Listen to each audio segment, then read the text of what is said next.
Welcome to our YouTube channel, The Simplified Concepts. Myself, Abhishek Mukherjee, and let's start with our second organic chemistry lecture. আজকে আমরা যে লেকচারটা cover করব সেই লেকচারটা হচ্ছে how to right organic molecules. ঠিক আছে, তো যারা নতুন ভিউয়ার্স আছে তারা প্রিভিয়াস লেকচারটাকে অবশ্যই দেখে নাও। আর আমাদের পুরো এন্টার টিম যথেষ্ট পরিশ্রম করছে, সো উই এক্সপেক্ট দ্যাট আপনারাও ঠিক সমানভাবেই পরিশ্রমটাকে সার্থক করবেন।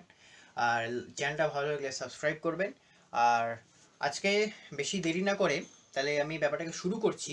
তো how to right organic structures.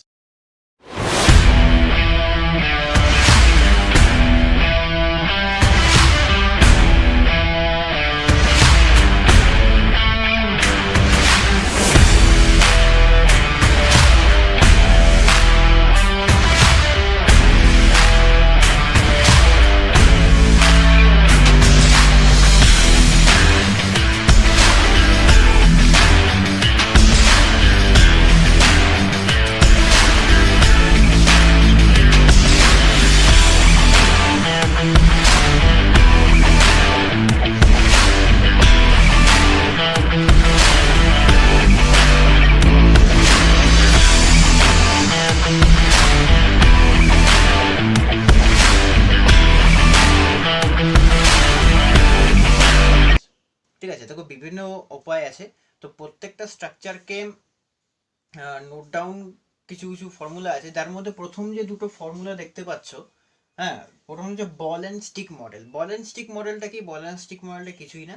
ধরো আমি তোমাকে দেখবে মার্কেটে যে মডেলগুলো পাওয়া যায় ওগুলোকে actually ball and stick model বলা হয়। বিভিন্ন এলিমেন্টগুলো অ্যাটমকে ছোট ছোট বলের আকারে দেখানো হয়। For an example, if you consider it's like a ball, আর এরকম বল অ্যান্ড স্টিক মডেলগুলোকে না এরকম ভাবে দেখানো হয়। এই বল অ্যান্ড স্টিক মডেলগুলোকে এইভাবে দেখানো হয়। এই দুটো বল আছে, মাঝখানে একটা স্টিক লাগিয়ে জোড়া লাগিয়ে বল অ্যান্ড স্টিক মডেলকে দেখানো হলো। তো প্রশ্ন আসে যে বল অ্যান্ড স্টিক মডেলকে আমরা ফর অ্যান এক্সাম্পল আমি দেখিয়ে দিই। ফর অ্যান এক্সাম্পল ধরো ইথানল CH3CH2OH। এটাকে যদি তুমি এই বল অ্যান্ড স্টিক মডেল দিয়ে লিখতে হয়, কিভাবে লিখবে? খুব সিম্পল।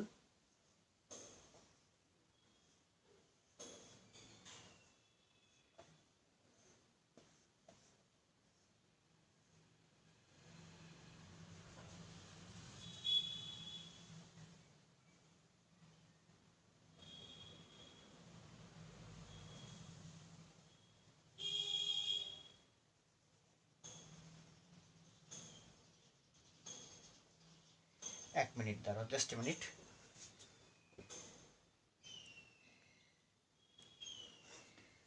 হ্যাঁ, তো বল অ্যান্ড স্টিক মডেলের ব্যাপারটা কি, এখানে এরকম কিছু বলস থাকে।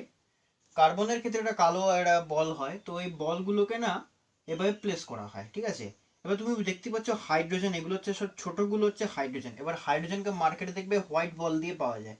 হ্যাঁ, অক্সিজেন আর নাইট্রোজেন গুলোকে মধ্যে গ্রিন বল বা ব্ল্যাক বলস দিয়ে পাওয়া যায়। আর যে স্টিকগুলো আছে না, স্টিকগুলো এটা তো সিঙ্গেল বন্ডের জন্য আলাদা স্টিক পাওয়া যায়, ডাবল বন্ড আর ট্রিপল বন্ডের জন্য আলাদা স্টিক পাওয়া যায়। ওগুলো মূলত হোয়াইট কালারের হয়, এবং তোমাদের কিছু কিছু বইতে তোমরা দেখবে পিছনে একটা বল অ্যান্ড স্টিক মডেলের ছবি দেওয়া আছে। যারা ছায়া রসায়ন ফলো করো দেখবে মূলত আই থিঙ্ক ক্লাস 12-এর বইতে হয়তো পিছনে দেওয়া আছে, তো দেখতে পারো ওখান থেকে। আর এটা হচ্ছে বল অ্যান্ড স্টিক মডেল। এটা ইথানলটাকে তুমি যদি এইভাবে লিখো তাহলে এটা দেখতে এরকম হবে। মানে আমি জাস্ট বোর্ডে দেখাচ্ছি, বাট অ্যাকচুয়ালি মার্কেটে একটা পুরো কিট পাওয়া যায় কেমিস্ট্রি। বা কোশ্চেন আসে এটার কি কোনো অ্যাপ্লিকেশন আছে? না, এটা ইটস বেসিক্যালি মানে মেকানিজম বা এখন কোনো কাজে লাগবে না। It's basically useless.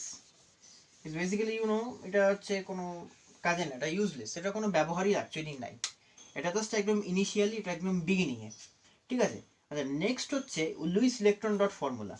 Luis electron dot formula কি? বিজ্ঞানের লুইস যোজক কক্ষের ইলেকট্রনগুলোকে যোজ্যতা কক্ষের ইলেকট্রনগুলোকে বিন্দুর আকারে দেখিয়েছিলেন। কি করেছিলেন? বিন্দুর আকারে দেখিয়েছিলেন। Just like a dot, just like a ডটের আকারে দেখিয়েছিলেন। হ্যাঁ, তো লাস্ট হবে, কারণ লাস্ট যোজ্যতা কক্ষের ইলেকট্রনগুলো দিয়ে কি হয়, দুটো ইলেকট্রন দিয়ে কি হয়, বন্ড তৈরি হয়। তো বিজ্ঞানী লুইস এটাই করেছিলেন। এটা হচ্ছে CH3CH2OH। এবার তুমি যদি লুইস ইলেকট্রন ডট ফর্মুলা লিখতে চাও, বা আরো সিম্পল এক্সাম্পল ধরি আমি, ধরো মিথেন। ধরো মিথেন ধরলাম, এটাকে লুইস ইলেকট্রন ডট ফর্মুলা লিখতে গেলে কি হবে, কার্বন চারদিকে চারটা হাইড্রোজেন, 1 2 3 4, এই হাইড্রোজেনের এক একটা ইলেকট্রন, কার্বনের এই চারটা যোজ্যতা কক্ষে, সরি কার্বনের যোজ্যতা কক্ষে চারটা ইলেকট্রন। তো এবার কি হয়, চারটা ইলেকট্রনের মানে বন্ড তৈরি করে। হ্যাঁ, তো এটাও মূলত এই ফর্মুলা মানে এইভাবে লেখারও কোনো অ্যাপ্লিকেশন এই মুহূর্তে আমাদের কোনো কাজে নেই, এটা কোনো কাজে লাগবে না, ইটস নট নেসেসারি। হ্যাঁ, তবে আমি দেখাচ্ছি যে বন্ড কিভাবে ফর্মেশন হয়, তো এটা খুবই সিম্পল এক্সাম্পল। আবার কোনো কোনো জায়গায় দেখবে যে দুটো ডিফারেন্ট ডিফারেন্ট অ্যাটম যখন বন্ড করে তখন কি হয়, একটা অ্যাটমকে ফর এন এক্সাম্পল এ, এটার লাস্ট অরবিটাল ইলেকট্রনকে ডট দিয়ে আর বি কে ক্রস দিয়ে দেখানো হচ্ছে, আর এইখান থেকে এরকম বন্ড তৈরি করছে, এইভাবে এরা বন্ড তৈরি করছে। হ্যাঁ, এটাকে ক্রস মানে ওটা ডিফারেন্ট দেখানোর জন্য একটা ডট একটা ক্রস দেয়, আর এই সিঙ্গেল হেডেড নোটেশন দিয়ে দেখায়। এবার এইটা ব্যাপারে কি, এটা আমরা একটু পরে জানবো, অবশ্যই জানবো। হ্যাঁ, তবে এইটা এবং এটা খুব একটা অ্যাপ্লিকেশন কিন্তু আমাদের মানে 11-এর অর্গানিকে আমাদের খুব একটা নেই, ঠিক আছে। তো নেক্সট যেটা আমরা দেখব, নেক্সট যাই তাড়াতাড়ি এটা শেষ করেছি কারণ লেস ইম্পর্টেন্ট। ওয়েটেজ শুরু হয় এটা থেকে, ড্যাশ ফর্মুলা। ড্যাশ ফর্মুলাটা কি, যেটা ফর এন এক্সাম্পল ধরো ইথানল, এটাকে জাস্ট খুলে কি হবে, আমরা এখানে বন্ডগুলোকে শো করিনি, আমরা কি করবো, এখানে বন্ডগুলোকে খুলে খুলে ওপেন শো করে দিব। এটাকে যদি শো করতে হয়,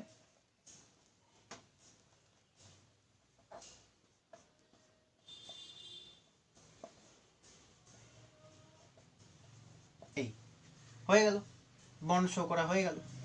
ঠিক আছে, দাঁড়াও আরেকটু ভালো করে এইভাবে লিখি।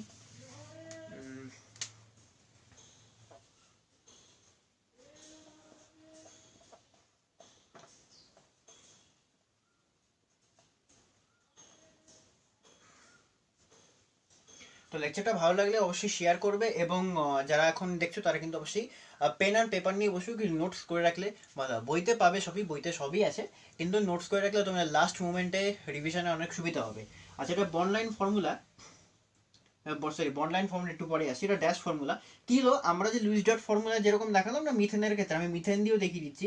মিথেনের ক্ষেত্রে আমরা যে এরকম কার্বনের লাস্ট অরবিটাল চারটা ইলেকট্রন আর প্রত্যেকটা হাইড্রোজেন, সরি, তো এটার তো আমরা কি করেছিলাম, ডট দিয়ে দিয়েছিলাম ইলেকট্রনসকে, আমরা কিচ্ছু না, এখানে খালি যোগ করে দাও, জাস্ট লাইক দ্যাট। ঠিক আছে, তো এটা মুছে দিচ্ছি আমি আপাতত, আর কোনো কাজে লাগছে না। আর এই যে এটা, এবার প্রশ্ন আছে এটার কি অ্যাপ্লিকেশন, এইভাবে কেন লিখবো, কখন লিখবো, যখন আমরা বিক্রিয়ার ক্রিয়া কৌশল দেখাবো, যখন আমরা রিয়াকশন মেকানিজম আমরা যখন দেখাবো, তখন এই জিনিসগুলোর আমাদের ব্যবহার করতে হবে। কিরকম, যেমন ধরো এখানে কোনো লোন পেয়ার অফ ইলেকট্রন উপস্থিত আছে, তো লোন পেয়ার যদি উপস্থিত থাকে, লোন পেয়ার শো করতে হবে যখন রিয়াকশন মেকানিজম করবে, তখন কি হয়, যদি এই লোন পেয়ার কোনো রকমের কোনো অ্যাক্টিভিটি, কোনো রকমের কোনো অ্যাক্টিভিটিতে মানে কোনো রকমের কোনো স্পিসিসকে, কোনো একটা নতুন জিনিসকে যদি ইলেকট্রন ডোনেট করে, তখন আমাদের এইভাবে লোন পেয়ার শো করতে হয়। বা বন্ডের কোনো হাইড্রোজেন, ফর এক্সাম্পল দিস এই বন্ডের হাইড্রোজেনগুলো যদি ইলেকট্রন মানে বন্ড ডোনেট করে, তাহলে আমাদের হতে পারে যে আমাদেরকে বন্ড ড্যাশ ফর্মুলা মানে খুলে খুলে কিচ্ছু না, নামেই ড্যাশ, নামগুলো মনে করার কোনো দরকার নেই, সিম্পল বন্ডগুলোকে ওপেন তোমাকে খুলে দেখাতে হবে। আজকে ডবল বন্ড থাকতে পারে, থাকতেই পারে, ডবল বন্ড থাকতে পারে, সিঙ্গেল বন্ড থাকতে পারে, ট্রিপল বন্ড থাকতে পারে। ঠিক আছে, ফর এন এক্সাম্পল আমি ধরি অ্যাসিটিলিন, অ্যাসিটিলিন মানে সিএইচ, অ্যাসিটিলিন হচ্ছে C2H2। অ্যাসিটিলিনের মধ্যে তিনটা বন্ড থাকে, কার্বন কার্বন, এই যে এটা যদি ড্যাশ ফর্মুলা লেখো তাহলে এটা হচ্ছে এরকম, হয়ে গেল, দ্যাটস ইট। সবসময় আমরা মনে রাখবে, যখনই কার্বনের কিন্তু টেট্রাভ্যালেন্সি ক্যাটিনেশন প্রপার্টি, এবার কার্বন যখন বন্ড করবে তখন কিন্তু কার্বনের হচ্ছে, কার্বন যখন বন্ড করবে, কার্বন কিন্তু সবসময় চারটা বন্ড করবে, হতে পারে সেটা ডবল বন্ড দুটো করলো, চারটা সিঙ্গেল বন্ড করলো, একটা ট্রিপল, একটা সিঙ্গেল, এভাবে করতে যখনই বন্ড এরকম করে অর্গানিক মলিকুলস স্ট্রাকচার যখন লিখবে, খেয়াল রাখবে প্রত্যেকটা অ্যাটম, চাই কার্বন হোক হাইড্রোজেন, হাইড্রোজেন সবসময় একটা বন্ড করে তো ঝামেলা নেই, বাকি যে অ্যাটমগুলো আছে প্রত্যেকের যোজ্যতা valency, for example oxygen double bond করে, নাইট্রোজেন ট্রিপল বন্ড করে, এগুলোকে মনে রাখতে হবে। ঠিক আছে, তো আমি যে এইভাবে দেখালাম এটা, অ্যান্ড ঠিক আছে, তো নেক্সট জিনিস তাহলে মূলত, তাহলে এটা তো এই অ্যাপ্লিকেশন, আমরা নেক্সট দেখছি আসলে, চলো নেক্সটটা দেখা যাক। তো ব্যাপারটা হচ্ছে এই যে এটা জাস্ট মানে আমাদের কখন কাজে লাগবে এই ফর্মুলাটা, আমাদের এই ফর্মুলা কাজে লাগবে যে যখন মূলত আমরা মেকানিজমে যাব। Just a second. যখন আমরা মেকানিজমে যাব, মেকানিজম যখন করব তখন আমাদেরকে হতে পারে যে বন্ড উঠিয়ে এখানে যাচ্ছে অ্যারো দিয়ে আমাদেরকে দেখাতে হতে পারে, তখন আমাদের ফর্মুলাটা আমাদের ব্যবহার করতে হবে। তো নেক্সট ড্যাশ ফর্মুলা হয়ে গেল। 4 নম্বর যেটা আছে, এগুলো জানা জিনিস, তাও আমি জিনিসগুলোকে রিক্যাপ করে দিচ্ছি। 4 নম্বর হচ্ছে কনডেন্সড। 4 নম্বর হচ্ছে কনডেন্সড ফর্মুলা। কনডেন্সড ফর্মুলা কোনটা? এইটা, যেটা ড্যাশ ফর্মুলা খুলে রেখেছিলাম ওপেন চেন দিয়ে। এবার আমরা সেটা কি করব, আমরা এটাকে এখানে কনডেন্স মানে সবগুলো এক জায়গায় আছে, এটা খুব পপুলার ফর্মুলা, এটা সব জায়গায় লাগবে, সব জায়গায় মানে কমন, এটা হচ্ছে পাতি এইভাবে, ঠিক আছে। নাও এবার যে 5 নম্বর যে নিয়মটা আসছে সেটাকে আমরা সেটা হচ্ছে বন্ড লাইন ফর্মুলা। এই জিনিসগুলো কুইকলি আমি বলে দিচ্ছি। 5 নম্বরটাতে সবাই ধ্যান দিবে, বিকজ 5 নম্বরটা বেশি ইম্পর্টেন্ট, এবং যে কোনো কম্পিটিটিভ পরীক্ষায় আমাদের এই ফর্মুলা কোশ্চেন কিন্তু এই বন্ড লাইন ফর্মুলা মলিকুলগুলোতে দেওয়া থাকবে, অর্গানিক মলিকুলগুলো, ঠিক আছে। আচ্ছা, বন্ড লাইন ফর্মুলাটা কি? বন্ড লাইন ফর্মুলাটা হচ্ছে এখানে না আমরা কার্বন বা হাইড্রোজেনকে না শো করব না, ঠিক আছে। দেখো কার্বন আর হাইড্রোজেন এই দুটোকে না সবসময় হোমো অ্যাটমের ক্যাটাগরিতে ধরা হয়। হোমো অ্যাটম, বা you can say it is a very common, এটা খুব সাধারণ অ্যাটম, এটা খুবই সাধারণ। হ্যাঁ সাধারণ কেন? কারণ সব যে কোনো অর্গানিক মলিকুলে কার্বন হাইড্রোজেন থাকে। হ্যাঁ হেটেরো অ্যাটমও থাকে, আমি আগের লেকচারে বলেছিলাম, তো যারা আগের লেকচার দেখেনি তারা যেন অবশ্যই গিয়ে দেখে, আমি যে কথাগুলো বলেছি ওগুলো মাথায় রাখতে হবে কিন্তু। হেটেরো অ্যাটম বলতে নাইট্রোজেন, অক্সিজেন, ফ্লুরিন, ক্লোরিন, তারপরে ব্রোমিন থাকবে, আয়োডিন থাকবে, অ্যান্ড সো অন, মূলত এ কটা থাকে, ঠিক আছে। আচ্ছা, এবার বন্ড লাইন ফর্মুলায় লেখার নিয়মটা হচ্ছে, আমি বলে রাখি, তোমাকে জাস্ট লাইন টানতে হবে এবং মলিকুলসকে লিখতে হবে জিগজ্যাগ আকারে। ফর এন এক্সাম্পল, এই যে এটা তুমি দেখতে পাচ্ছ, এটা তো ইথানল হয়ে গেল। এবার এবার কোশ্চেন আসবে, আছে আমরা বন্ড লাইন ফর্মুলার ব্যবহারটা আমরা মূলত কোথায় পাবো? দেখো কার্বনের একটা চেন থাকে, সব থেকে সিম্পল হাইড্রোকার্বন বা সব থেকে সিম্পল অর্গানিক কম্পাউন্ড কারা হয়? কিচ্ছু না, যাদের শুধুমাত্র কার্বন এবং হাইড্রোজেন বন্ড থাকে, যাদের শুধুমাত্র সিগমা বন্ড থাকে, তারা হচ্ছে সব থেকে সিম্পল ক্যাটাগরির মধ্যে হয়, ঠিক আছে। আচ্ছা, এরা লং, এটা যত ইচ্ছা, চাইলে 20 কার্বনের চেন হতে পারে, চাইলে 17 কার্বনের চেন হতে পারে, চাইলে 30 কার্বনের চেন হতে পারে, মানে একটা চেনে পুরো 30টা কার্বন থাকবে। এবার প্রশ্ন হচ্ছে, এই এত বড় চেন, এই চেনগুলো কাদের দেখা যায় জানো? এগুলো দেখা যায় মূলত সাবান, সাবান আমরা চিনি, তো সাবান হচ্ছে সোডিয়াম স্টিয়ারেট বলে একটা সাবান এস্টার ব্যবহার করা হয়। তো ওই সোডিয়াম স্টিয়ারেটে কার্বনের 17টা কার্বনের চেন, 35টা কার্বনের 35টা হাইড্রোজেন থাকে, বাকি তো ওখানে সোডিয়ামের লবণ একটা থাকে, কিন্তু কার্বন চেনটা হচ্ছে 17 কার্বনের, এটা হচ্ছে দেখার বিষয়।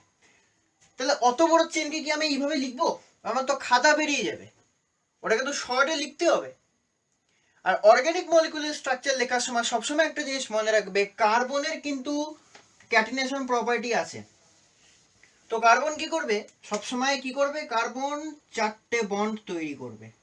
অলওয়েজ রিমেম্বার, অনেকে কি করে বন্ডটাকে খেয়াল করে না, 4টে বন্ড তৈরি করবে কার্বন।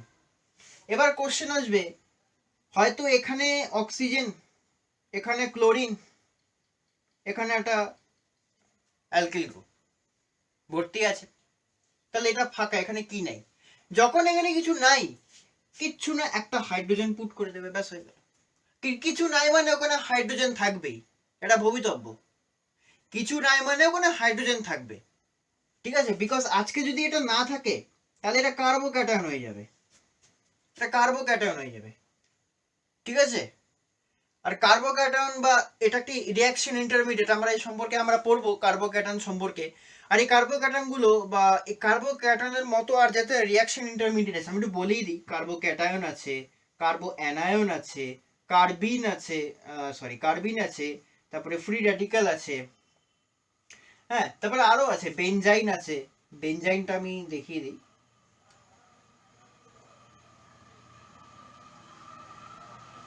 বেনজাইন আছে, এটা বেনজাইন, হ্যাঁ। তো এরকম আরো রিয়াকশন ইন্টারমিডিয়েট আছে। এরা প্রকৃতিতে ন্যাচারালি এরা প্রকৃতিতে এক্সিস্ট করে না। ফর অ্যান এক্সাম্পল, যেরকম তাপের এক্সিস্টেন্স কখন থাকে? যখন টেম্পারেচারের ডিফারেন্সটা হয়। খুব সিম্পল ল্যাঙ্গুয়েজে যদি বলি, তাপের এক্সিস্টেন্সটা তখন আছে যেই দুই জায়গার টেম্পারেচার বা পরিবেশের সঙ্গে কোনো সিস্টেমের টেম্পারেচার যখন সেম থাকে, তাপের কোনো অস্তিত্ব থাকে না। এটাও ঠিক সেরকম, বিক্রিয়া চলবে, এরা কি করে, অনেক সময় এরা রিয়াকশনটাকে ফাস্ট করে দেয়, এরা খুব রিয়াক্টিভ হয়, এজন্য এদের কোনো রিয়াল এক্সিস্টেন্স মানে তুমি কার্বোক্যাটনকে কখনো প্র্যাকটিক্যালি পরীক্ষাগারে ল্যাবরেটরিতে কার্বোক্যাটন বা কার্বন বা বেনজাইন কার্বিনকে কখনো এক্সট্রাক্ট করে নিষ্কাশিত করা সম্ভব না, কারণ এদের অস্তিত্ব বিক্রিয়া শেষ হওয়ার সঙ্গে সঙ্গে এদের অস্তিত্ব লোপ পেয়ে যায়। এটা মাথায় রাখতে হবে।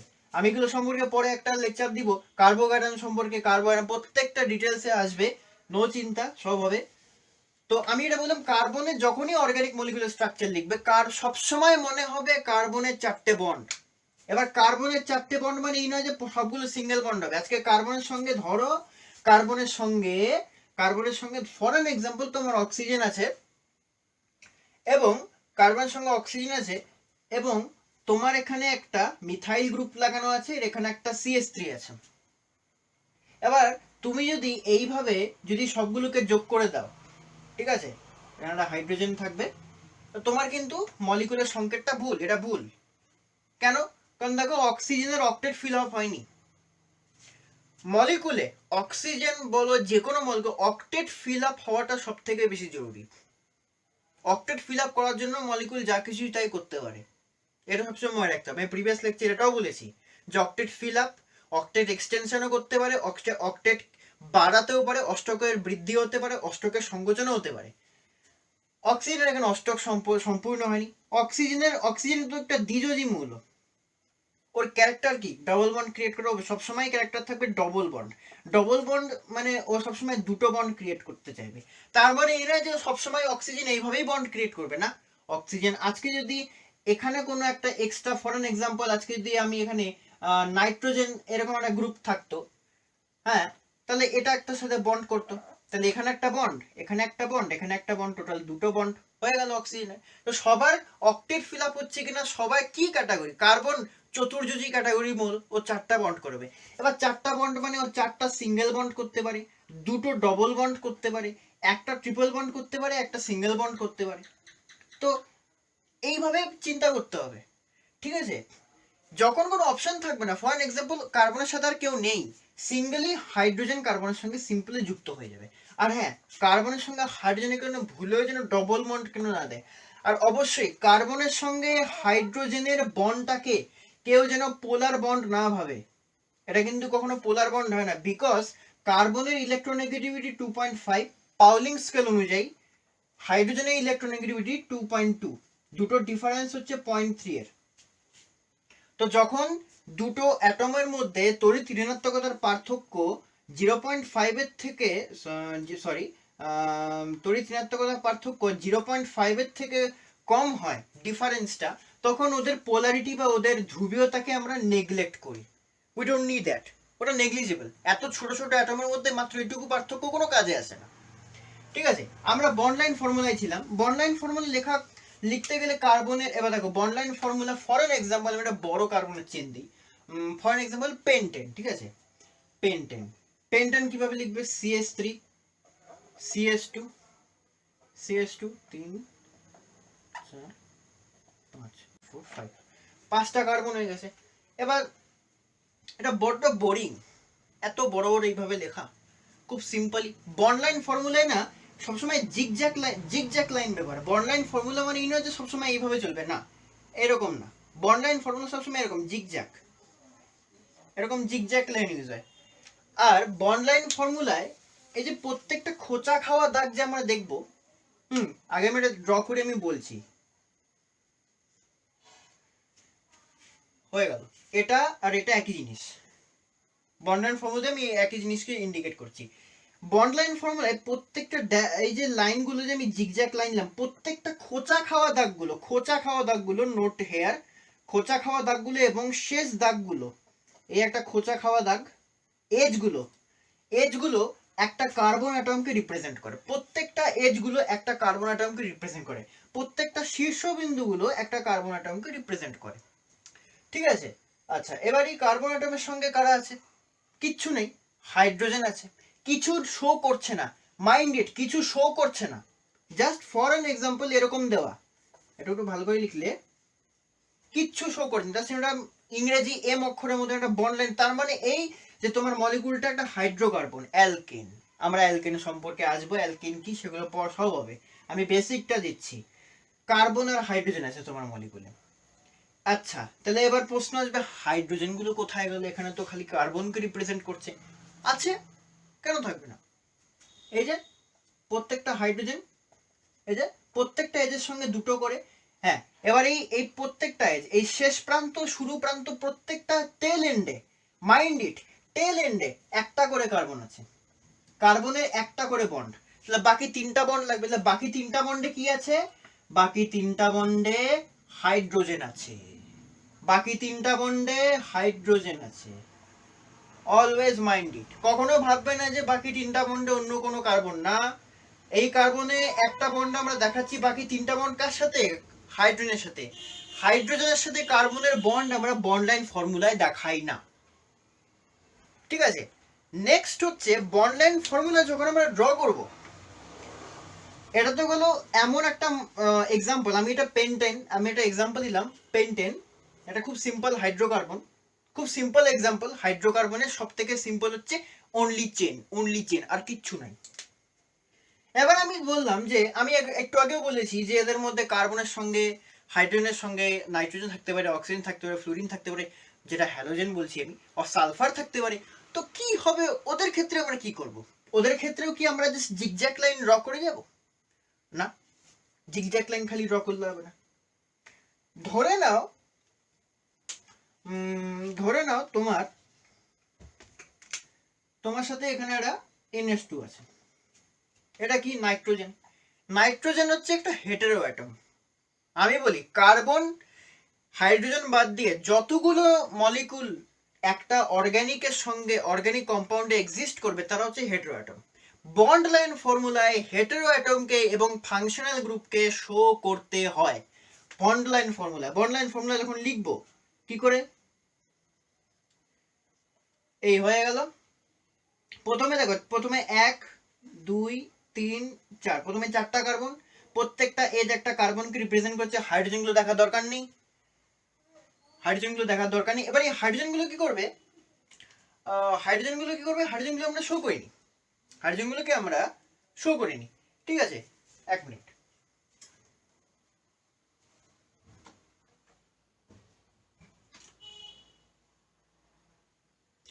হাইড্রোজেনগুলোকে আমরা শো করিনি, আমি তো বললাম কার্বনের সঙ্গে হাইড্রোজেন আমরা দেখাই না, হাইড্রোজেনের সঙ্গে আমরা এগুলোকে শো করিনি, ঠিক আছে। তাহলে কটা কার্বন হলো? 4টা কার্বন।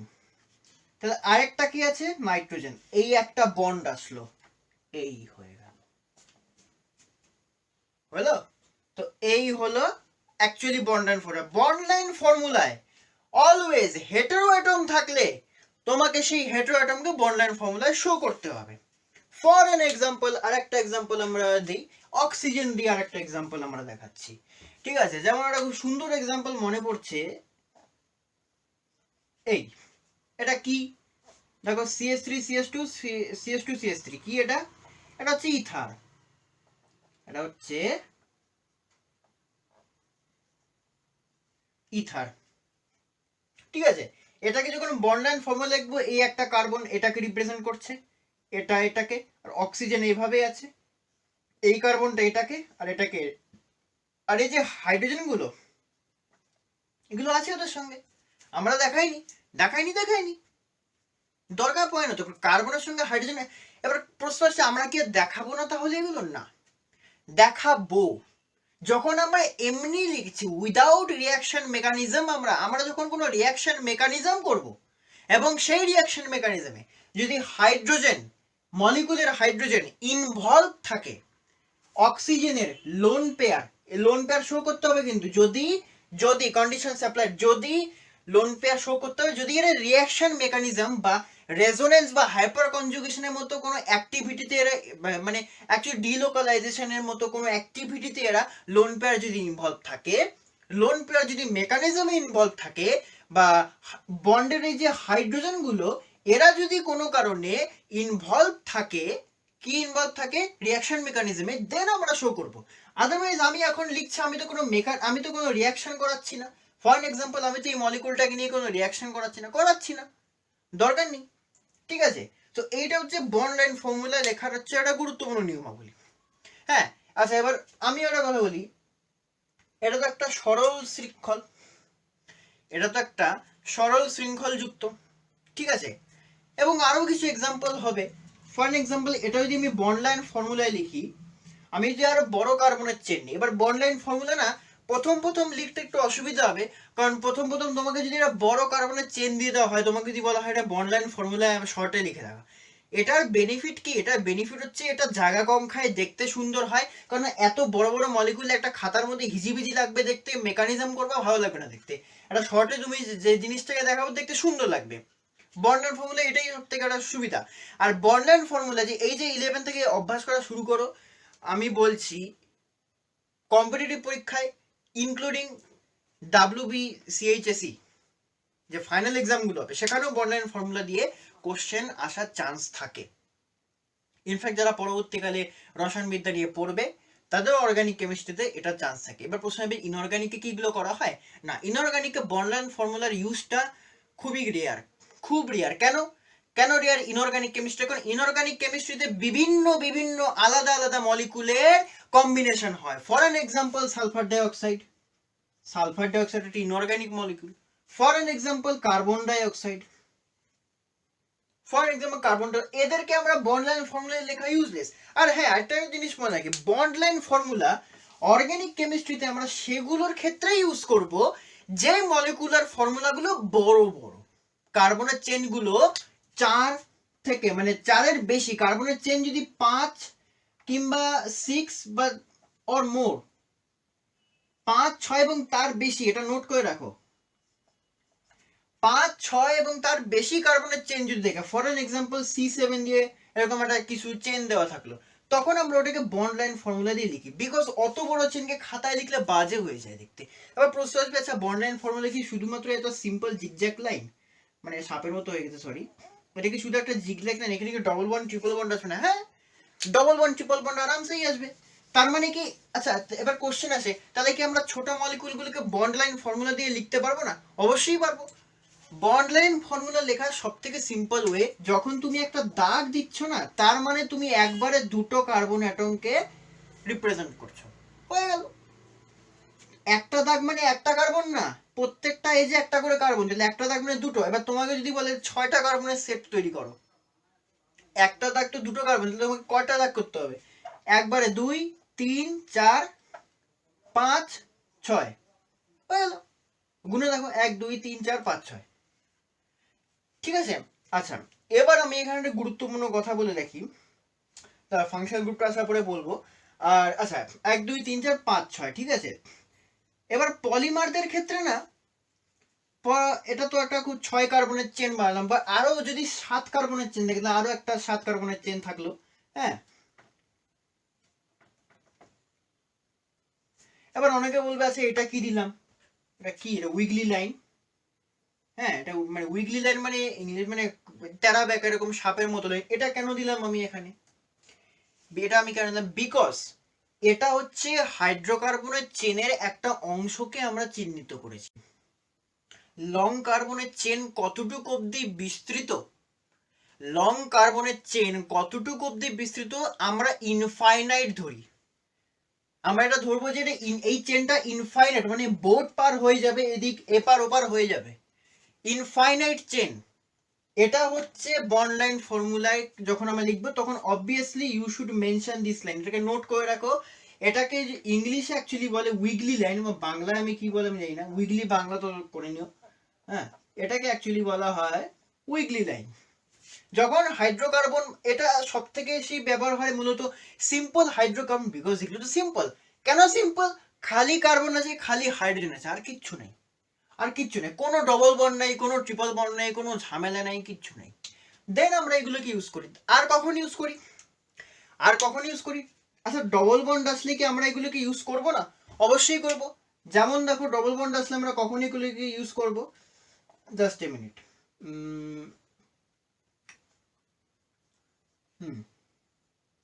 এর একটা এক্সাম্পল হলো, এটা একটা এক্সাম্পল হলো। এবার তুমি বলবে আচ্ছা এটা এরকম কেন? আবার এটাকে এরকম একটা এইভাবে তুমি রিপ্রেজেন্ট করতে পারো। এবার না, এদের না নাম আছে, এদের না কিছু কিছু নাম আছে। এটা হচ্ছে অ্যালাইল, আর এটা হচ্ছে ভিনাইল।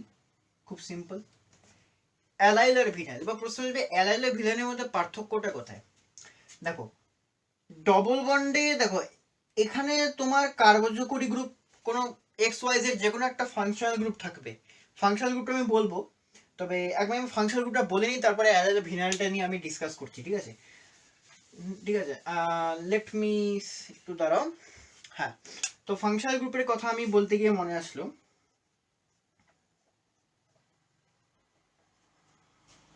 এটা একটা, ঠিক আছে, এই একটা। না, হোয়াট ইজ দিস? এটা হচ্ছে বিউটান, এটা হচ্ছে বিউটেন।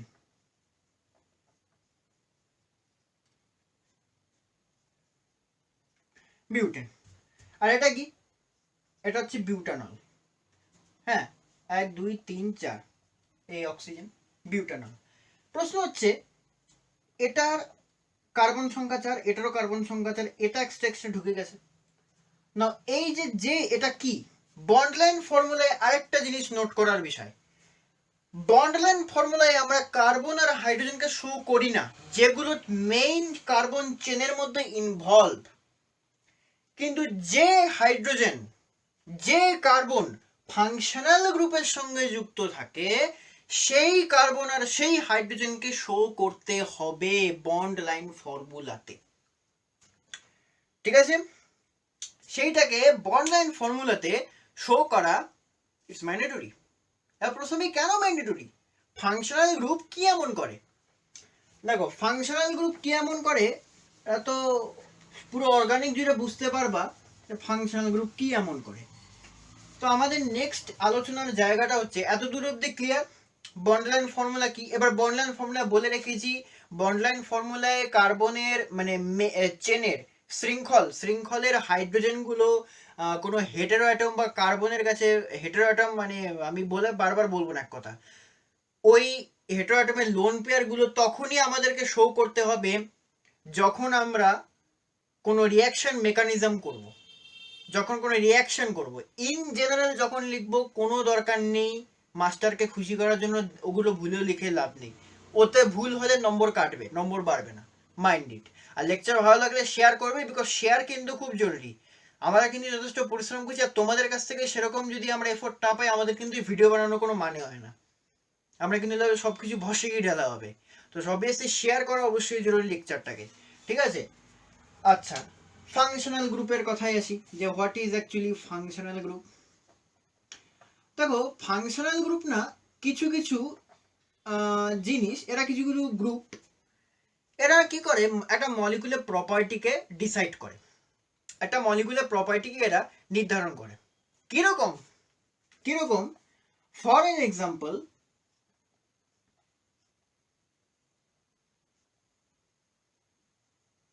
এটা একটা, এই একটা, এটার সঙ্গে যখন এই এক্সট্রা একটা জিনিস জুড়ে গেল এই পজিশনে, একটা বন্ড করে যখন এক্সট্রা একটা পজিশনে যখন আমরা একটা এই জিনিসটা জুড়ে দিলাম, এটা যখন ছিল না, এটা যখন অ্যাজ এ হাইড্রোকার্বন ছিল, তখন it is just a alkane, it just alkane. এবারে যে অ্যালকেনটা আছে, এটা নিষ্ক্রিয় প্রকৃতি, ইটস ইনার্ট। আর এই এটা যেটা হলো, এটা হচ্ছে অ্যামিন, অ্যামিন, এটা নাইট্রোজেন গঠিত জৈব যৌগ, এগুলো সব পাবে, আমি ইন্ট্রো দিচ্ছি এগুলোর, এটা পাবে। এটা হচ্ছে অ্যামিন। তো এইটা আর এইটা, এটা তো 4টা কার্বন, এটা তো 4টা কার্বন, ফারাক কোথায়? এইখানে ফারাক কোথায়? এই পজিশনটায়। এই যে এক্সট্রা জিনিস যুক্ত হয়ে গেল, এই এক্সট্রা জিনিস, এই যে কার্যকরী গ্রুপটা যে এই কার্বনের সঙ্গে আছে, এটা থাকার জন্য পুরো মলিকুলটার প্রপার্টি চেঞ্জ হয়ে গিয়ে এটার ক্যারেক্টার হয়ে গেল বেসিক, মানে ক্ষারীয় ক্যারেক্টার, এটা ক্ষার হয়ে গেল, ইটস বেসিক। আর এটা কি? নিউট্রাল। নিউট্রাল মানে নিউট্রাল বলাও ভুল হবে, এটা অ্যাকচুয়ালি ইনার্ট, এটা ইনার্ট, এটা হচ্ছে নিষ্ক্রিয়, মূলত নিষ্ক্রিয়, তবে আগুন ধরলে খুব তাড়াতাড়ি ধরে। এবার একটা অ্যালকেন গুলোতে আগুন কেন তাড়াতাড়ি ধরে এবং অ্যালকেন গুলো নিষ্ক্রিয় হওয়া সত্ত্বেও কেন অ্যালকেন গুলোর মধ্যে এত তাড়াতাড়ি আগুন ধরে যায়, এগুলো আমরা সব বলবো যখন অ্যালকেন চ্যাপ্টারটায় আসবে। তার আগে জিওসি ভালো করে জানতে হবে, হ্যাঁ, নালে ওই জিনিসগুলো যখন হবে তখন ডাইরেক্ট রিয়াকশন মেকানিজম হবে। তো রিয়াকশন মেকানিজম গুলো বোঝার আগে এই জিনিসগুলো বুঝতে হবে। সো এই যে জিনিসটা তাহলে কি করলো, ওই হাইড্রোকার্বন চেন, ওই ওই এই চেনের সঙ্গে এটা যুক্ত হয়ে, তার মানে এই একটা এক্সট্রা জিনিস পুরো মলিকুলটার প্রপার্টি চেঞ্জ করে দিল। তার অর্থ এটাই যে এটা পুরো মলিকুলটার প্রপার্টিকে ডিসাইড করছে। তাহলে যে সকল গ্রুপস, যে সকল মলিকুলস, যে সকল মলিকুলসের কম্বিনেশন একটা পুরো মলিকুলের, অর্গানিক মলিকুলের পুরো কার্বন মলিকুলের প্রপার্টিকে নির্ধারণ করে, it decides this character, এটা নিষ্ক্রিয়, এটা বেসিক ক্যারেক্টার, শুধুমাত্র এটা যুক্ত হচ্ছে না, পুরো বেসিক হয়ে গেল। সেই গ্রুপগুলো, সেই স্পেশাল মানে সেই জিনিসগুলোকে আমরা বলি ফাংশনাল গ্রুপ বা কার্যকরী গ্রুপ। কার্যকরী, ফাংশন, কার্যকরী কথাগুলো শুনি বুঝতে পারছো যে রিয়াকশন মেকানিজমে এরা পার্টিসিপেট খুব ভালো করে করবে, রিয়াকশন মেকানিজমে এরা খুব ভালো করে পার্টিসিপেট করবে, ঠিক আছে? আচ্ছা, ফর এন এক্সাম্পল, আজকে এটা তো আমি দেখালাম একটা ফাংশনাল গ্রুপ, আজকে এটার সঙ্গে যদি আজকে OH এটা থাকতো, এটা হয়ে যেত অ্যালকোহলিক।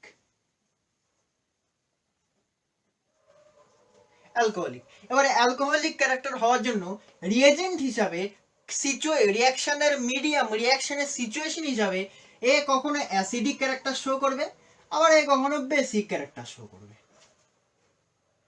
সেটা রিয়াকশন। বাট ইন জেনারেল ও as a basic character show করার টেন্ডেন্সিটা বেশি থাকবে, ঠিক আছে? আচ্ছা, এটা হচ্ছে অ্যালকোহলিক। তো এরকম প্রচুর ফাংশনাল গ্রুপ আছে। এবার আজকে যদি এটার সাথে, এবার আমি যে কথাটা বলেছিলাম যে দেখো OH NH, আমি কিন্তু হাইড্রোজেন গুলোকে শো করছি বন্ড লাইন ফর্মুলায়, কারণ এগুলো ফাংশনাল গ্রুপের যে হাইড্রোজেন গুলো থাকবে, ফাংশনাল গ্রুপের যে হাইড্রোজেন গুলো থাকবে, ফাংশনাল গ্রুপের যে কার্বনস গুলো থাকবে, সেগুলোকে you have to show this, ঠিক আছে? ফাংশনাল গ্রুপে যে কার্বন, এবার কার্বন কখনো কখনো তুমি শো করতেও পারো, নাও করতে পারো। ফর এন এক্সাম্পল, 1 2 3 4 কার্বনে আছে, এটা একটা কার্বন আছে, এটার সঙ্গে তুমি কি করলে, ডবল বন্ডে একটা কার্বন আছে এর সঙ্গে, এই, সো এটা কি হলো, এটা কি তৈরি হলো, এটা হচ্ছে অ্যাসিড। এটা কি? এটা একটা কার্বন, তাহলে এই কার্বনের সঙ্গে COOH, এটা হচ্ছে কার্বক্সিল গ্রুপ, বইতে পাবে, এগুলো সব বইয়ের মধ্যে পাওয়া যায়। এটা হচ্ছে কার্বক্সিল গ্রুপ। যখন এরকম নিউট্রাল এটার সঙ্গে যখন এই অ্যাসিড ক্যারেক্টারটা যুক্ত হয়ে যাচ্ছে, দেখো আমি বন্ডলাইন ফর্মুলা, আমি এটা এবার আমি কি করলাম, আমি এই মলিকুলটাকে ভেঙে দেখালাম, ঠিক আছে? এবার নট নেসেসারি যে সবসময় এটাকে আমাকে ভেঙে দেখাতে হবে, সবসময় না যে আমাকে ভেঙে দেখাতে হবে, আমি এভাবে লিখতে পারি।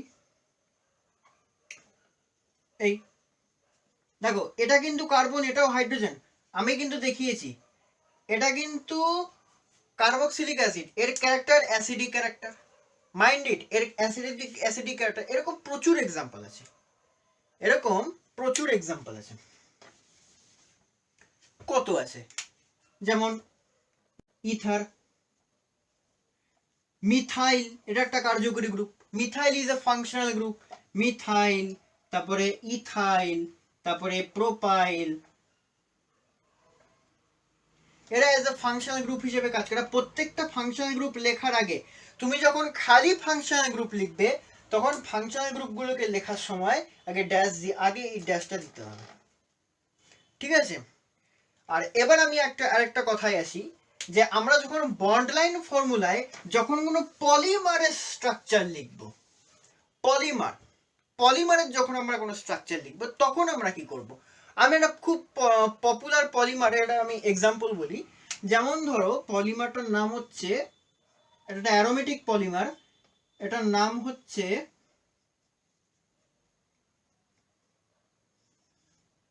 স্টাইরিন। এই পলিমারটার নাম হচ্ছে স্টাইরিন। বাট আমি যে এটাকে বোর্ডে এইভাবে লিখলাম, একে এইভাবে অ্যাকচুয়ালি এক্সিস্ট করে, মানে একে এইভাবে থাকে, এটা কিন্তু পলিমার একটা। পলিমার মানে কি, অনেকগুলো এরকম প্রচুর, ধরো এরকম এক্স সংখ্যক স্টাইরিন মিলে একটা বৃহদাকার অতিকায় একটা জায়ান্ট মলিকুল তৈরি করে, দ্যাটস ইট। যার জন্য দেখবে এই পলিমারগুলোর ব্যবহার আঠা, গ্লু, ফেবিকুইকের মতো খুব পাওয়ারফুল গ্লু, ওগুলোতে ইউজ করা হয়। বিকজ ওদের এই বাইন্ড করা জায়ান্ট মলিকুল হয়, বাইন্ড করা আঁকড়ে ধরে রাখার পাওয়ারটা খুব বেশি, যেটা নর্মাল সিঙ্গেল মলিকুলসগুলোর মানে ছোট ছোট ব্রাঞ্চের মলিকুলসগুলোর মধ্যে ওদের এই জিনিসটা হয় না। এটা অ্যাকচুয়ালি কিভাবে এক্সিস্ট করে সেটাও দেখিয়ে দিচ্ছি। এটা অ্যাকচুয়ালি এক্সিস্ট করে এইভাবে, সরি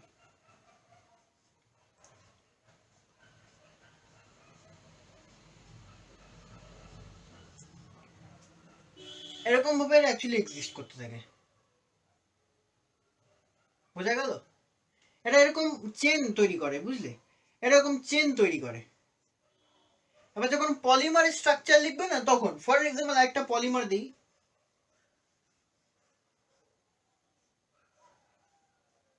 ফর এক্সাম্পল এটা একটা পলিমার, ঠিক আছে। এটা আমি সংকেতগুলো নাম বলছি না, পলিমারগুলোর মতো এবার লং চেন থাকে। এই লাইনগুলো দেওয়ার মানে হচ্ছে infinite chain of the distance. আমি সেই চেনের একটা পার্টকে তুলে এখানে রিপ্রেজেন্ট করছি। খাতায় যখন লিখবে তখন এইভাবে লিখবে। তো এইগুলো হচ্ছে মূলত, দেখো এই সাইনটা মূলত ইউজ করা হয় হচ্ছে যখন কোনো বড় চেনের ক্ষেত্রে থাকবে, ঠিক আছে। তো ফাংশনাল গ্রুপ নিয়ে বলছিলাম, আমি এটা বই রাখলাম। আবার ফাংশনাল গ্রুপের কথাগুলো বলতে বলতে অনেকগুলো গ্রুপেরই কথা বললাম, কার্বক্সিল বললাম, অ্যামিন বললাম, ইথার বললাম, বিভিন্ন অ্যালকাইল। এবার দেখো মিথাইল, ইথাইল, প্রোপাইল, যে ফাংশনাল গ্রুপগুলোর মধ্যে অনলি কার্বন আর হাইড্রোজেন এক্সিস্ট করে সেগুলোকে আমরা বলি অ্যালকিল গ্রুপ। সরি, সেগুলোকে আমরা বলি অ্যালকিল গ্রুপ, শুধুমাত্র কার্বন আর hydrogen. For example methyl, for example ethyl. এবার মিথ, ইথ এগুলো আইউপিএসি নর্ম, এগুলো প্রেফিক্স এগুলো। For example propyl.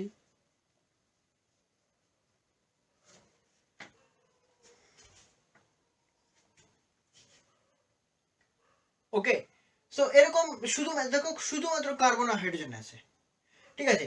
এই অ্যালকিল গ্রুপগুলোকে না শর্টে, এবার দেখো এরকম 3 কার্বন 4 কার্বন করে 5 কার্বন 6 কার্বন অ্যালকিল গ্রুপ হতে পারে। বিউটাইল হতে পারে, পেন্টাইল হতে পারে, হেপটাইল হতে পারে, হেক্সাইল হতে পারে, 4-5 কার্বনের গ্রুপ হতে পারে, ঠিক আছে। তো আমরা কি এইভাবে লিখবো এটা খাতার মধ্যে? না, আমরা এইগুলোকে এই অ্যালকিল গ্রুপের শর্টে ক্যাপিটাল আর দিয়ে রিপ্রেজেন্ট করি, ক্যাপিটাল আর, ঠিক আছে। ফর এন এক্সাম্পল ইয়েস,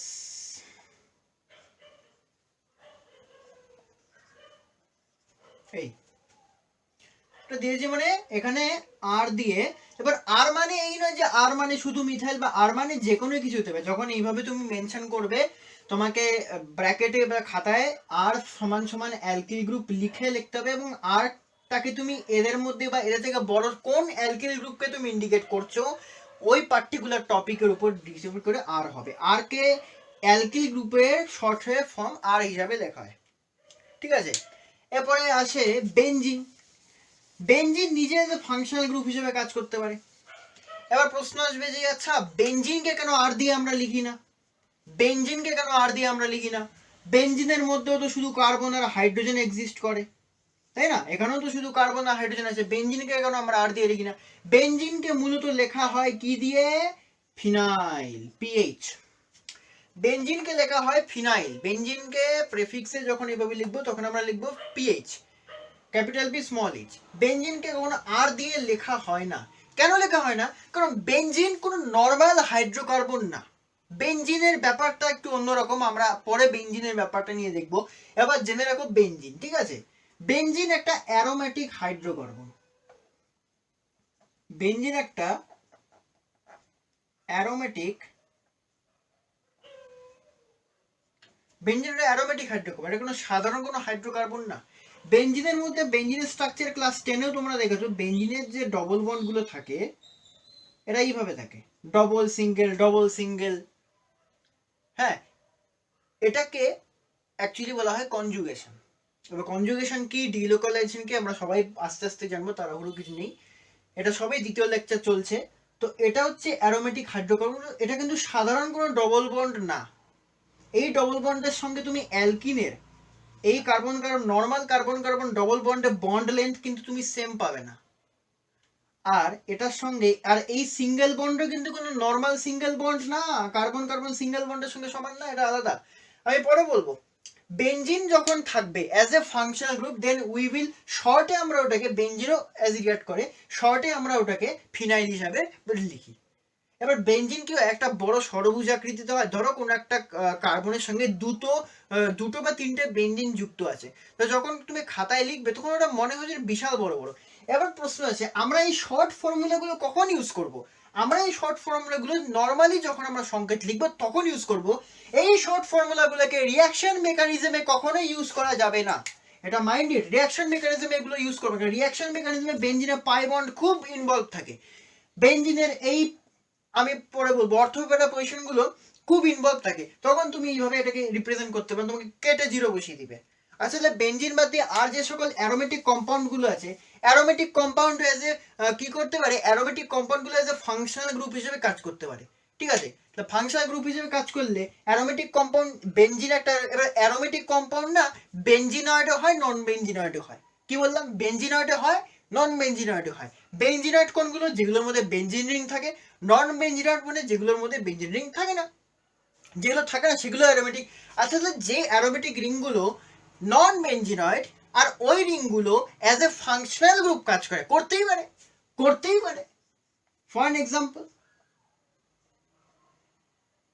এরকম কম্পাউন্ড থাকতেই পারে। এটা কি? এটা ফিউরান। এটা ফিউরান।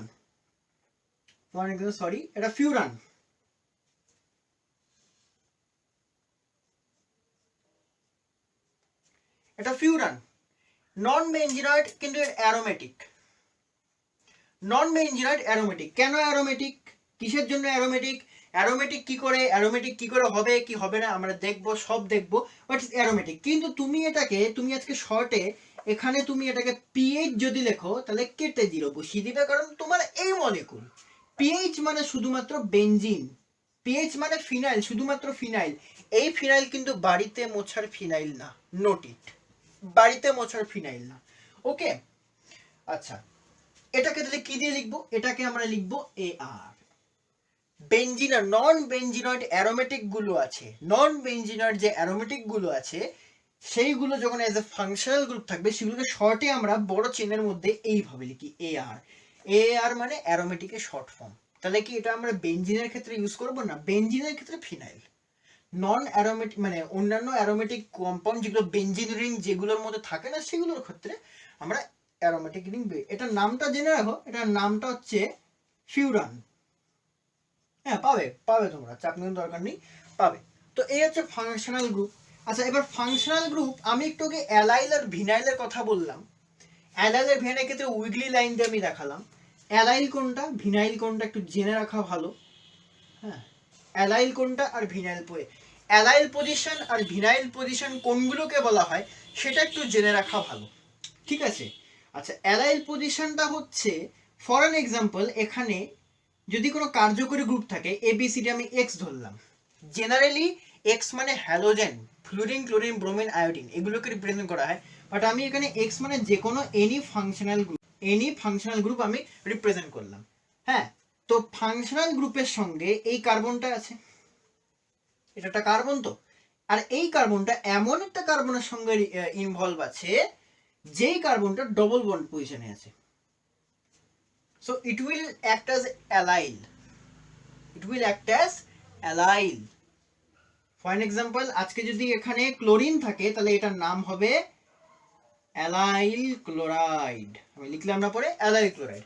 আর এটা যদি হয় ফর এন এক্সাম্পল, এখানে একটা ফাংশনাল গ্রুপ আছে। ফাংশনাল গ্রুপ বলতে শুধুমাত্র যে কোনো গ্রুপ হতে পারে, আজকে এখানে মিথাইলও থাকতে পারে।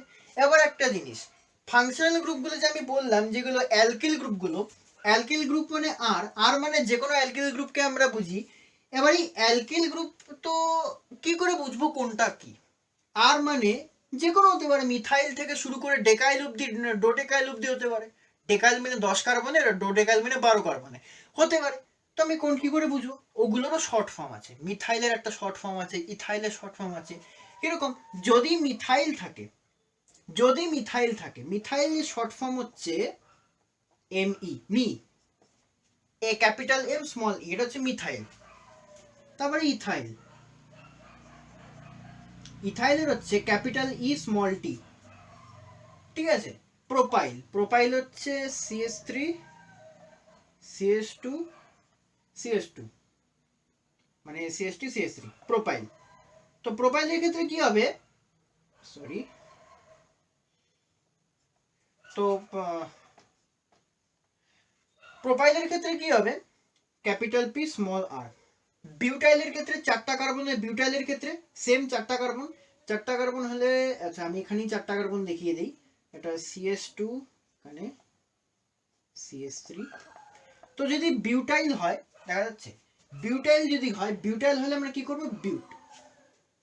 তো এই শর্ট ফর্মগুলো আমরা ইউজ করব। এবার এখানে একটা খুব ইম্পর্টেন্ট জিনিস আমাদেরকে বুঝতে হবে ভালো করে। দেখো এই পজিশন অ্যালাইল আর ভিনাইল পজিশনটা বললাম। দেখো এখানে যদি আজকে কোনো ফাংশনাল গ্রুপ থাকে, আমি এক্স কে যে কোনো ফাংশনাল গ্রুপ এইখানে কনসিডার করছি, বাট ইন জেনারেল এক্স মানে হ্যালোজেন, হ্যালোজেন মানে গ্রুপ 17 এর ফ্লুরিন, ক্লোরিন, ব্রোমিন, আয়োডিন এরা, ঠিক আছে।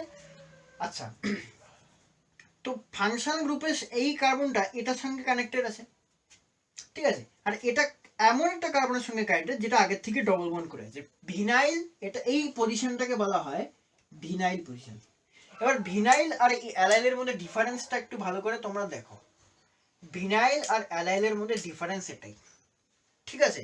আচ্ছা এবার কি হবে, এবার ধরো কোনো কারণে আমি একটা কার্বনের চেন আঁকাচ্ছি। ধরো তুমি এখানে এটা দিয়েছো, ঠিক আছে। আচ্ছা তার মানে কি এটা যে এখানে কোনো মিথাইল গ্রুপ যুক্ত আছে? কারণ এটা তো কার্বন আর 3টা হাইড্রোজেন আছে। তো অনেকে ভাববে যে আরে এটা তো মিথাইল গ্রুপ যুক্ত আছে, এটা তো নরমাল না। যখন মিথাইল গ্রুপ যুক্ত থাকবে, এটা খুব গুরুত্বপূর্ণ কথা, মিথাইল গ্রুপ যখন যুক্ত থাকবে তখন তোমাকে এমই মেনশন করে দেওয়া থাকবে। যখন মিথাইল গ্রুপ যুক্ত থাকবে মেনশন করে দেওয়া থাকবে। আর যখন ইন জেনারেল এক্সাম্পল অ্যালকিল গ্রুপের কথা হবে, তখন ফর এন এক্সাম্পল এরকম তোমাকে কিছু একটা দেওয়া থাকতে পারে। আমি অক্সিজেন দেখাচ্ছি, তার মানে এই নয় যে এগুলোই ইউনিভার্সাল, এগুলোই ভবিতব্য না, আমি এক্সাম্পল করে দেখাচ্ছি। এই জিনিসগুলোকে বুঝতে হবে। আজকে যদি এখানে প্রোপাইল মেনশন করা থাকে, তার মানে তোমার এখানে প্রোপাইল গ্রুপ আছে। তাই বলে ভুলেও ভাবো না যে এখানে এই কার্বন, এটা তো একটা কার্বন, এটার সঙ্গে 3টা হাইড্রোজেন আছে, এই সালা এখানে তো মিথাইল 3টা একটা মানে একটা মিথাইল গ্রুপ আছে। না, মিথাইল গ্রুপ না, ওটা নর্মাল কার্বন, ওটা চেনের কার্বন। তো এটা হচ্ছে ফাংশনাল গ্রুপের এই কাজ। ফাংশনাল গ্রুপের জন্য কি একটা মলিকুলের পুরো ক্যারেক্টার চেঞ্জ হয়ে যায়। এই ফাংশনাল গ্রুপগুলো খুব অ্যাক্টিভ হয়, মূলত এরা রিয়াকশন মেকানিজমে খুব সহজে অংশগ্রহণ করে। যখন আমি বারবার বললাম যে এখন বন্ড লাইন যে কথাগুলো বলছি ওগুলোকে যদি তোমরা একবার নোট করে রাখো খাতায়, খুব ভালো হবে। বন্ড লাইন ফর্মুলা লেখার সময় এটা খুব প্রচলিত এবং খুব পপুলার অর্গানিক কেমিস্ট্রিতে, ঠিক আছে। তো এটা তো না শিখলে পরবর্তীকালে খুব অসুবিধা হবে। হ্যাঁ, কারণ পরবর্তীকালে যখন কম্পিটিটিভ পরীক্ষা তোমাকে খুব তাড়াতাড়ি কোশ্চেন সলভ করতে হবে। অর্গানিক তো থাকবে, পালিয়ে বেঁচিয়ে লাভ নেই। আর অর্গানিকের প্রতি কি কি মানুষের ঘৃণা আছে আমি প্রিভিয়াস লেকচারে বলে দিয়েছি, ইউ শুড সি দ্যাট। আর আজকে যারা নতুন ভিউয়ার্স আছে, যারা ফার্স্ট টাইম এই চ্যানেলে ভিজিট করছে, তাদেরকে বলে রাখি প্লিজ দয়া করে আমাদের প্রথম লেকচারটা দেখবেন, প্লেলিস্টগুলো রেডি করা আছে। আর যদি আমাদের কোনো ফিডব্যাক দিতে হয়, কোনো কোশ্চেন্স থাকে এবং কোনো চ্যাপ্টারের রিকমেন্ডেশন যদি দিতে হয় যে এটা করেন ওটা করেন, আমরা করব অর্গানিকের ক্ষেত্রে, অন্তত আমাকে অর্গানিক। আর ফিজিক্যাল যদি হয় তাহলে ফিজিক্যালটা আপনি ধীমানকে গিয়ে বলতে পারেন, ঠিক আছে। আর আমি আমার ইন্ট্রো আগের লেকচারে দিয়ে দিচ্ছি, তাও বলেছি আমার নামটা অভিষেক মুখার্জি, প্রথমে বলা হয়নি। ঠিক আছে। তো নেক্সট আমরা কি বলবো, আমি যখন ড্যাশ ফর্মুলা পড়াচ্ছিলাম তখন আমি দুটো এ আর বি মলিকুল দিয়ে আমি একটা জিনিস দেখাচ্ছিলাম, এই একটা বন্ড দিল, আমি এই অ্যারোটার ব্যাপারে বলেছিলাম যে এটা কি, হোয়াট ইজ দিস অ্যাকচুয়ালি। দেখো এই অ্যারোটা মানে এটার নাম আছে একটা, এটার নাম হচ্ছে ফিশ হুক নোটেশন। নোটেশন মানে একটা চিহ্ন, ফিশ হুক নোটেশন। এটা হচ্ছে সিঙ্গেল হেড অ্যারো, কি বললাম, সিঙ্গেল হেড অ্যারো। এটা কখন দিব, যখন note it for single electron transfer, for single electron transfer only, শুধুমাত্র সিঙ্গেল ইলেকট্রন ট্রান্সফার, যখন একটা ইলেকট্রন ট্রান্সফার হবে, মূলত ফ্রি রেডিক্যালের ক্ষেত্রে আমরা এটা ব্যবহার করব। ঠিক আছে, আচ্ছা তাহলে ডবল হেডেড অ্যারো, দুই মাথাওয়ালা তীর, কখন ইউজ করব? এটা নর্মাল অ্যারো, এই অ্যারোকে আমরা ব্যবহার করব যখন কোনো একজোড়া ইলেকট্রন পেয়ার যখন তুমি ডোনেট করছো। ফর এন এক্সাম্পল কার্বনিল, এটা কার্বনিল গ্রুপ বলা হয়। আর হ্যাঁ এটাও মনে রাখবে আরো গ্রুপ আছে, অ্যালডিহাইড আছে, কিটোন আছে, এস্টার আছে, অ্যামাইড আছে। অ্যালডিহাইড, কিটোন, কার্বক্সিলিক অ্যাসিডের মেইন যে কেন্দ্র সেটা হচ্ছে এই যে কার্বনিল। কার্বন মনোক্সাইডকে আমরা কার্বনিলও বলে থাকি, সেটাও জানবে। যখন ফর এক্সাম্পল কোনো লোন পেয়ার ট্রান্সফার হচ্ছে, তখন লোন পেয়ার ট্রান্সফার হচ্ছে, লোন পেয়ার বা এক জোড়া ইলেকট্রন যখন ট্রান্সফার হয় তখন আমরা এই তীর চিহ্নটাকে ইন্ডিকেট করি। ঠিক আছে, এবার আমি একটা কথা বলে রাখি, তীর চিহ্ন সেই দিকে যাবে, তীর চিহ্ন সেই দিকে যাবে যেখানে ইলেকট্রন ডেনসিটি কম।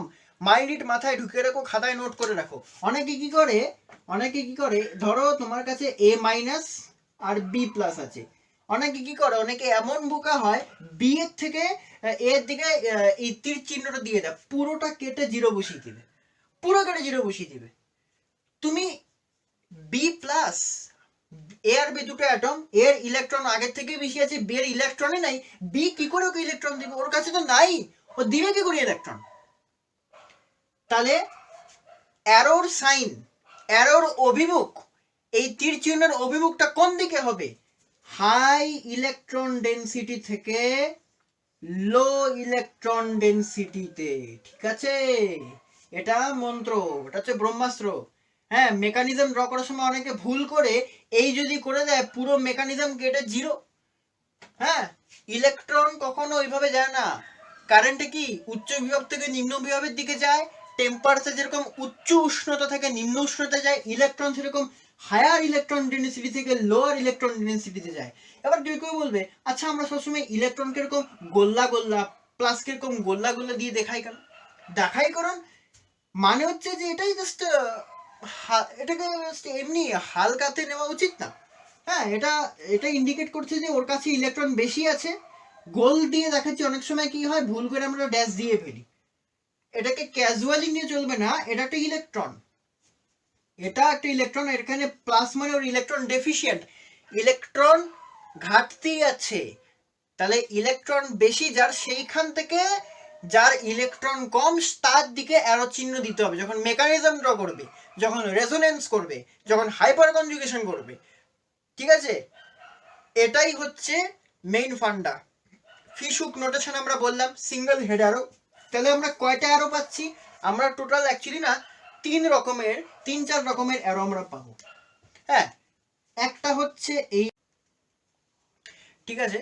তো আমরা দেখলাম আর বিভিন্ন নোটেশনগুলো কিন্তু অবভিয়াসলি তোমাদেরকে দেখতে হবে। নোটেশনগুলো একবার লিখে দিচ্ছি, তোমরা পারলে একবার একটু স্ন্যাপশট নিয়ে নাও, জাস্ট এ মিনিট।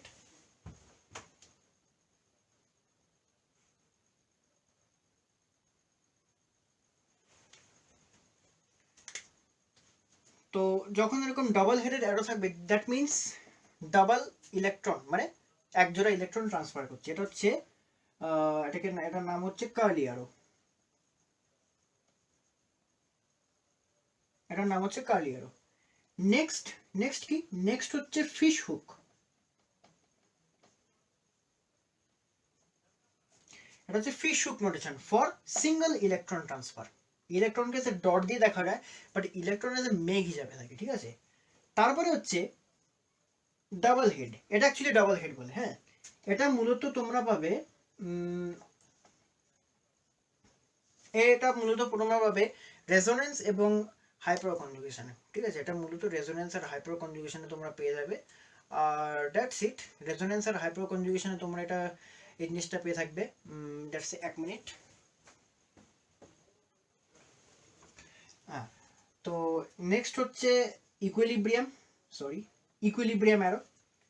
এবার এই যে ইকুইলিব্রিয়াম অ্যারোটা তোমরা দেখতে পাচ্ছ না, এই ইকুইলিব্রিয়াম অ্যারো মানে হচ্ছে যখন রিঅ্যাকশন সাম্যাবস্থায় থাকে। তারপরে আরেকটা হচ্ছে স্ট্রেট লাইন অ্যারো। এই স্ট্রেট লাইন অ্যারো মানেটা কি? এই স্ট্রেট লাইন অ্যারো মানেটা হচ্ছে যে কোনো একটা রিঅ্যাকশন, ফর এন এক্সাম্পল এখানে এ আর এখানে বি, ধরো বিক্রিয়ার শুরুতে 100% ছিল A0, ঠিক আছে? বিক্রিয়ার শেষে এ কমতে কমতে কমতে 1%, তারপরে 99%-এ নেমে গিয়েছে। তার মানে একমুখী বিক্রিয়া, আর এটা অ্যাকচুয়ালি উভমুখী বিক্রিয়া, বা উভমুখীর থেকেও এটা সাম্যাবস্থাকে ইন্ডিকেট করছে কোনো একটা বিক্রিয়ার। এটা ডাবল হেডেড এটা, তোমরা চাইলে এটাকে আর সবসময় মনে রাখবে এইটা আর এটা কিন্তু এক জিনিস কখনোই না। এটা হচ্ছে একমুখী বিক্রিয়াকে ইন্ডিকেট করছে, এটা হচ্ছে একটা ইলেকট্রন ট্রান্সফারকে, এরা বন্ডের ইলেকট্রন ট্রান্সফারকে এরা ইন্ডিকেট করছে, ঠিক আছে? তো এবার কোশ্চেন আসে যে আমরা বিভিন্ন বন্ডলাইন ফর্মুলা দিয়ে কি আমরা শর্টে লিখতে পারি, মানে বন্ডলাইন ফর্মুলা দিয়ে কি আমরা ছোট ছোট অর্গানিক মলিকুলগুলোকে আমরা লিখতে পারি? কোশ্চেন আসে হ্যাঁ, আমরা খুব সহজেই লিখতে পারি।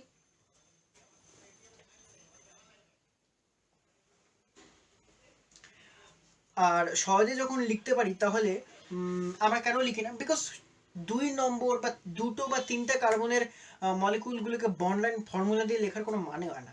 ইটস ভেরি কোনো মানে হয় না, দরকার নেই। ওকে, সো দ্যাটস আপাতত এটুকু স্ক্রিনশট মেরে রাখো।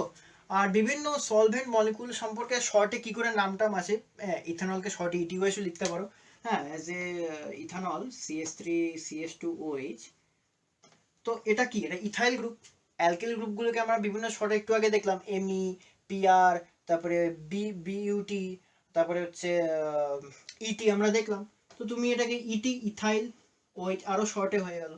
এসি একটা আছে, এসি মানে হচ্ছে অ্যাসিটেট আয়ন, অ্যাসিটেট মানে এই যে CH3, সরি C আমি কিন্তু হ্যাঁ মানে অ্যাকচুয়াল স্ট্রাকচার আমি জাস্ট এক্সাম্পল দিলাম, ঠিক আছে? আর এই গোল্লা দিয়ে কেন দেওয়া হয়, প্লাসকেই কেন গোল্লা দেওয়া হয় আর মাইনাসকে কেন গোল্লা দিয়ে দেখানো হয় মলিকুলের উপর?